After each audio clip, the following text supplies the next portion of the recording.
Xalq deputatlari Toshkent shahar kengashi a'zolari poytaxtimizning Yashnobod tumaniga tashrif buyurishdi. Maqsad tumanda kuz-qish mavsumiga tayyorgarlik ishlari bilan tanishish. Jumladan deputatlar bir nechta mahallalarda bo'lib, jarayonlar bilan yaqindan tanishishdi. Mamlakatimizda kuz faslining 2-oyi, kunlar salqinlashgach, joylarda qish mavsumiga tayyorgarlik masalasi yana dolzarb tus oldi. Xo'sh, poytaxtimizda bu boradagi ishlar qanday kechmoqda? Shu savolga javob izlab, xalq deputatlari Toshkent shahar kengashi deputatlari bilan birgalikda Yashnobod tumanidagi bir nechta mahallalarda bo'ldik. Dastlab vatandosh mahallasidagi holat bilan tanishdik. Tasvirlardan ko'rinib turibdiki, ko'p qavatli uylarning tom qismi, yerto'lalari hamda liftlarning texnik holati qoniqarli darajada. 2025 yil yanvar oyida mahallaning birinchi kengashini majlisida oldimizga qo'ygan vazifalarni bugun 3-chorak tahlili bo'yicha ko'rib chiqdik. O'sha masalalardan birinchi vazifa bizda mahalladagi 12 ta uyni qishga tayyorlash. 12 ta uylardan 8 tasi qishga tayyorlandi, 4 tasi jarayonda. Mahalladagi 17 ta uyning tomlari to'liq 100% yopilgan. Hozir mahallada yana boshqaruv servis kompaniyasi tomonidan qishga tayyorgarlik ishlari olib borilyapti.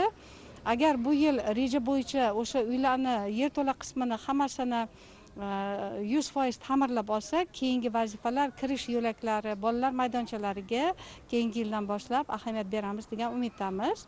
Navbatdagi manzil Tong mahallasi. Afsuski, bu hududda kanalizatsiya va isitish tizimlari bilan bog'liq muammolar mavjud. Biz mana shu Tong mahalla fuqarolari bizga xizmat ko'rsatuvchi Umidya BSK faoliyatidan qisman norozimiz. Nimagaki avvalgi kreativ kommunal BSK qarzdorligi bunga o'tgan. Vaholanki kreativ davrida qilingan ishlardan bizning xabarimiz yo'q. Nimaga bu yangi kompaniya kelganida aholini to'liq xabardor qilib, uylarning holati bilan aholini tanishtirmay, keyinchalik protokollarga qo'l qo'ydirib, qarzdorlik e'lon qilgan. Hozir kunda ham na smetasi, na shartnomasi qilingan ishlarni, aktlarni biz ko'rmaganmiz.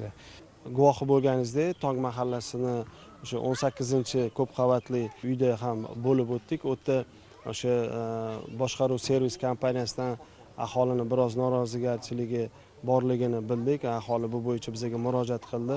Albatta bu yerda ilgari faoliyat yuritgan boshqaruv servis kompaniyasini o'sha qarzdorligi, ularni o'zini ishini oxirigacha bajarilmaganligi bugungi kundagi ma'lum bir muammolarni keltirib chiqarligini aytib o'tishdi. Avvalgi boshqaruv servis kompaniyasini sudning qarori bo'yicha o'rganib chiqib, qarzdorliklarini aynan kimga yuklatilganligi, kimga belgilanganligini va albatta agar bu masalada kerak bo'ladigan bo'lsa, biz shu mahalliy aholi bilan ham, mahalla raisi bilan ham kelishib oldik, sud idoralariga murojaat qilishga. Kanalizatsiya masalasi bo'yicha o'sha boshqaruv servis kompaniyasini rahbari o'zi bugunning o'zida bartaraf etishi bizga va'da berdi.